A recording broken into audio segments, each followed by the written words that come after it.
भगवान बुद्ध आणि त्यांचा धम्म तृतीय खंड भाग चौथा 5 यज्ञ यागावर विश्वास ठेवणे हा अधम्म होय। ब्राह्मणी धर्म हा यज्ञावर आधारलेला होता। काही यज्ञांना नित्य यज्ञ म्हणत, काहींना नैमित्तिक यज्ञ म्हणत। नित्य यज्ञ याचा अर्थ ती अनिवार्य कर्तव्य होती, ज्यापासून फळ मिळो किंवा न मिळो ती करणे आवश्यक होते। नैमित्तिक यज्ञ हे त्यावेळी केले जात जेव्हा याजक त्याच्या एखाद्या सांसारिक इच्छेच्या पूर्तीसाठी त्या निमित्तामुळे केले जात। ब्राह्मणी यज्ञात सुरापान, पशुबलिदान आणि विभिन्न तऱ्हेचे स्वच्छंद आचरण घडत असे, तरी सुद्धा हे यज्ञ धार्मिक कृत्ये समजले जात। अशा यज्ञांवर आधारलेल्या धर्माला भगवान बुद्धांनी आचरण्यास योग्य समजले नाही व म्हणून त्यास मान्यता दिली नाही। जे अनेक ब्राह्मण भगवान बुद्धांजवळ यज्ञ हे धर्माचे अंग नव्हेत या त्यांच्या मताविरुद्ध वाद घालण्यासाठी जात, त्यांना भगवान बुद्धांनी आपल्या मताची आधारभूत कारणे सांगितलेली आहेत। असे लिहिलेले सापडते की 3 ब्राह्मणांनी त्यांच्याशी यज्ञांविषयी वाद केला होता। ते 3 ब्राह्मण म्हणजे कूटदंत, उज्जय्य आणि उदाई। कूटदंत ब्राह्मणाने भगवान बुद्धांना विचारले की यज्ञाबाबत त्यांची काय मते आहेत। तथागत म्हणाले, ठीक आहे ब्राह्मणा, मी सांगतो ते सावधान चित्ताने ऐक। कूटदंत उत्तरला, ठीक आहे। तेव्हा तथागत म्हणाले, हे ब्राह्मणा, फार प्राचीन काळी महाविजेता नावाचा एक महापराक्रमी, संपत्तीवान, धनसंपन्न राजा होऊन गेला। त्याच्याजवळ सोन्या चांदीची भांडारे होती, उपभोगाच्या सर्व वस्तू होत्या, धनधान्याची कमतरता नव्हती। त्याची भांडारे आणि कोठारे धनधान्याने भरून गेलेली होती। एकदा राजा महाविजेता एकटाच विचारमग्न होऊन बसला होता। त्याच्या मनात एक प्रबळ विचार आला, माणसाच्या सुखोपभोगाला लागणाऱ्या सर्व सामानाची माझ्याजवळ समृद्धी आहे। मी पृथ्वीचा चक्रवर्ती राजा आहे। जर मी महायज्ञ केला तर दीर्घकाळपर्यंत माझे कल्याण होईल। तेव्हा त्या राजाचा पुरोहित ब्राह्मण राजाला म्हणाला, राजन, या समयी आपली प्रजा अगदी हैराण आहे, लुटली जात आहे। डाकू नगरातून लुटमार करीत फिरत आहेत आणि त्यामुळे सर्व रस्ते असुरक्षित आहेत। जोपर्यंत अशी दुरावस्था आहे तोपर्यंत जर महाराजांनी प्रजेवर यज्ञासाठी आणखी कर लागू केला तर ती खरोखरच वाईट गोष्ट होईल। परंतु महाराजांनी जर असा विचार केला की मी तत्काळ या दृष्ट लोकांच्या सर्व कारवाया थांबवीन, त्यांना पकडून हद्दपार करीन, त्यांना दंड करीन, त्यांना शिक्षा करीन, त्यांना देहांत शासन करीन, तरी त्या रीतीने या लोकांचा स्वेच्छाचार समाधानकारक रीतीने थांबविता येणार नाही। जे शिक्षा झाल्याविना मागे राहतील ते प्रजेला हैराण केल्याशिवाय सोडणार नाहीत। ही दुरावस्था थांबविण्याचा एक मार्ग आहे तो असा, आपल्या राज्यात जो कोणी गुरेढोरे पाळतो किंवा शेती करतो त्यांना महाराज आपण धान्य द्यावे, शेतीमध्ये पेरण्यास बी बियाणे द्यावे। आपल्या राज्यात जे कोणी व्यापार करणारे लोक आहेत महाराजांनी त्यांना व्यापार करण्यासाठी भांडवल द्यावे। जे कोणी आपल्या राज्यात सरकारी कर्मचारी आहेत त्यांना महाराजांनी धान्य आणि वेतन द्यावे। मग हे सर्व लोक आपापली कामे करीत राहतील, तेव्हा देशात उत्पात होणार नाही। राज्याला राज्यकारणापासून अधिक उत्पन्न होऊ लागेल, देश सुख आणि शांती अनुभवावी लागेल आणि जनता आनंदी व संतुष्ट होईल। लोक आपली मुले कडेवर खांद्यावर घेऊन नाचतील आणि आपल्या घराची दारे उघडी ठेवून निर्धास्तपणे वावरतील। हे ब्राह्मणा, तेव्हा राजा महाविजेता याने आपल्या पुरोहिताचा सल्ला मानून त्याप्रमाणेच केले। लोक आपापल्या कामात मग्न झाले आणि देशात उत्पात करण्याचे त्यांनी सोडून दिले। राज्याचा कारभार वाढत राहिला, देश सुख आणि शांती अनुभवू लागला आणि जनता एकमेकांवर संतुष्ट होऊन सुखी झाली।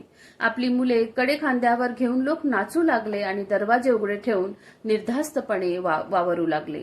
जेव्हा सर्व उत्पात शांत झाला तेव्हा राजा महाविजेताने पुन्हा आपल्या पुरोहिताला बोलावले आणि म्हटले, आता सर्व उत्पात शांत झाला आहे, देश खुशालीत आहे, तेव्हा माझ्या दीर्घकालीन कल्याणासाठी मला महान यज्ञ करावयाची इच्छा आहे। तो महायज्ञ कसा करावा हे आपण मला सांगावे। पुरोहिताने राजाला उत्तर दिले, राजन, आता यज्ञ होऊ द्या राजन. आपल्या राज्यात जे जे मांडलिक क्षत्रिय असतील त्यांना निमंत्रण द्यावे. त्याप्रमाणेच राज्यात जे जे मंत्री, अधिकारी आणि प्रतिष्ठित ब्राह्मण असतील त्याप्रमाणेच जे जे संपन्न गृहस्थ असतील त्या सर्वांना आमंत्रणे पाठवून कळवावे की दीर्घकालीन कल्याणासाठी मी एक महायज्ञ करू इच्छितो. तेव्हा अशा या महायज्ञास अनुमती द्यावी.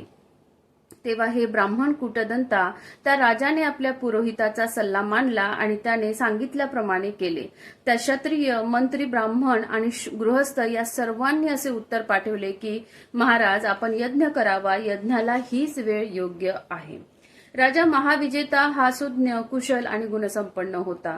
त्याचा पुरोहितही तितकाच सुज्ञ, कुशल आणि गुणसंपन्न होता. हे ब्राह्मण, तो यज्ञ सुरू होण्यापूर्वी त्या पुरोहिताने त्या यज्ञासाठी किती धन खर्च करावे लागणार होते हे राजाला स्पष्ट करून सांगितले.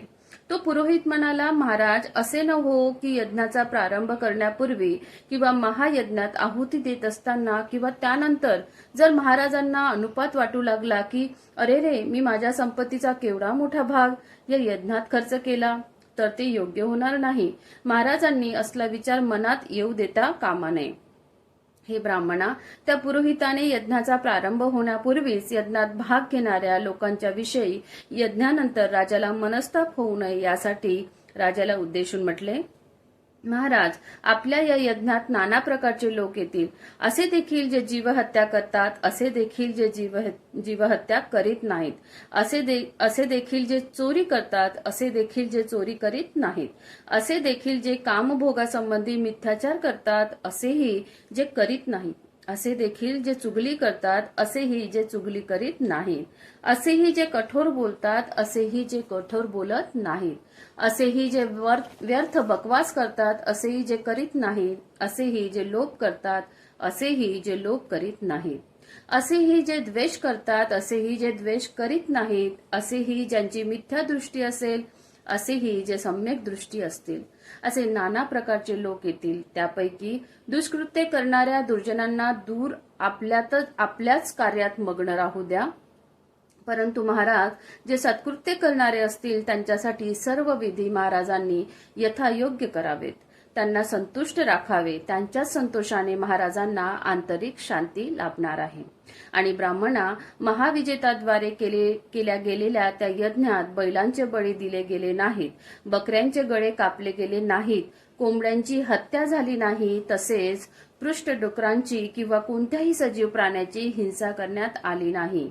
यज्ञयुपासाठी झाडे तोडण्यात आले नाहीत, यज्ञभूमीवर पसरवण्यासाठी दर्भाची कापणी झाली नाही, आणि जे दास, इकडून तिकडे फिरणारे लोक आणि कर्मचारी ज्यांना या यज्ञातील कार्यासाठी नेमले होते त्यांना जबरदस्तीने काम करायला लावण्यासाठी काठी वापरली गेली नाही की भय दाखवले गेले नाही. त्यामुळे आपले काम करताना त्यांच्या डोळ्यांमधून कधी अश्रू ओघळले नाहीत. ज्याला काम करावेसे वाटले त्याने ते काम केले, ज्याला वाटले नाही त्याने काम केले नाही व त्याला तसेच सोडून देण्यात आले. ज्याला जे योग्य वाटले ते काम त्याने केले, ज्याला जे योग्य वाटले नाही ते काम त्याने केले नाही. त्या यज्ञात केवळ तूप, तेल, लोणी, दूध, मध आणि साखर यांच्याच आहुतीने तो यज्ञ तळीस गेला. जर तुम्हाला यज्ञ करावयाचा असेल तर त्या राजा महाविजेतासारखा यज्ञ करा, अन्यथा यज्ञ व्यर्थ आहे. प्राण्यांचे बळी देणे ही केवळ निर्दयता होय. यज्ञ हे धर्माचा भाग होऊ शकत नाही. जो धर्म जीवहिंसेने तुम्हाला स्वर्गप्राप्ती मिळवून देईन असे म्हणतो तो धर्म म्हणजे धर्माचे निकृष्टतम रूप होय. तेव्हा कूटदंत ब्राह्मणाने भगवान बुद्धांना प्रश्न केला, गौतमा, जीवहिंसेपेक्षा अधिक फळ देणारा, अधिक लाभदायक असा दुसरा काही यज्ञाचा प्रकार आहे काय? होय ब्राह्मणा, आहे. असा तो यज्ञ कोणता? हे ब्राह्मणा, तो यज्ञ म्हणजे श्रद्धाशील अंतकरणाने ज्या वाईट गोष्टी आहेत, जसे हिंसा, चोरी, कामपूर्तीसाठी मिथ्याचार, असत्य भाषण आणि बेसावधपणाचे मूळ म्हणजे उत्तेजक मद्याचे पान यांच्यापासून परावृत्त होण्याची प्रतिज्ञा करणे, हा तो यज्ञ होय.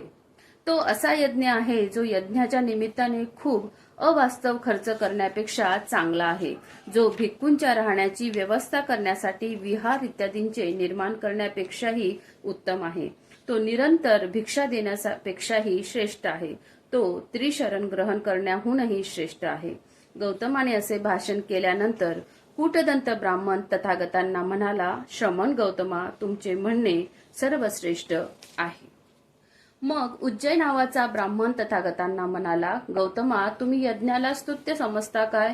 नाही ब्राह्मणा, मी सर्वच प्रकारच्या यज्ञांची स्तुती करीत नसतो किंवा त्यांना सदोषही मानित नाही. हे ब्राह्मण, कुठल्याच यज्ञाबद्दल चांगले म्हणत नाही असे नाही. ब्राह्मणा, ज्या ज्या यज्ञामध्ये गोवध करतात, बकऱ्या आणि मेंढरांची कत्तल उडते, कोंबड्या आणि डुकरे कापली जातात आणि इतरही विविध प्रकारच्या सजीव प्राण्यांचा नाश होतो, म्हणजे ज्या ज्या यज्ञात हिंसा घडते, पशुबळी दिला जातो, ते यज्ञ माझ्या मते स्तुतीस पात्र नाहीत. असे का?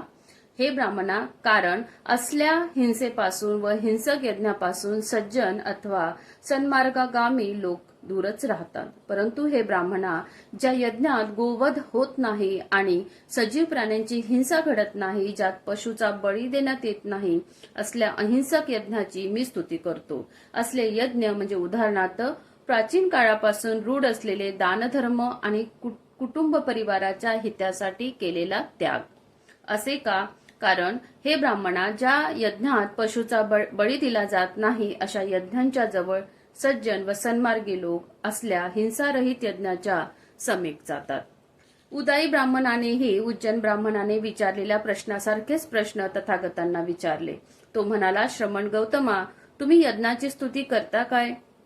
भगवान बुद्धांनी उज्जयाला जसे उत्तर दिले तसेच त्यालाही दिले.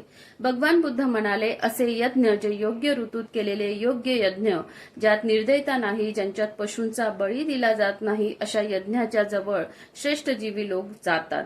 ज्यांचे डोळ्यांवरील इहलुकीचे अज्ञानपटल नाहीसे झालेले आहेत, असे सत्प्रवृत्त लोक जात असतात.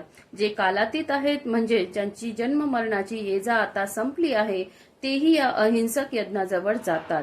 प्रज्ञावान आणि पुण्यशील माणसे असे सांगतात की हिंसा नसलेल्या यज्ञात अथवा श्रद्धायुक्त कर्मकृत्यात श्रद्धाशील अंतकरणाने त्यागाची आहुती दिली तर ते याजक पुण्य मार्गाने चालू लागतात. अशा श्रेष्ठ मार्गगामी लोकांनी उदारपणे दिलेल्या आहुतीने देव संतुष्ट होतात. अशा आहुतीने विचारवान माणसे प्रज्ञावान बनतात आणि सर्व दुःखरहित होऊन आनंदमय जगात वावरू लागतात.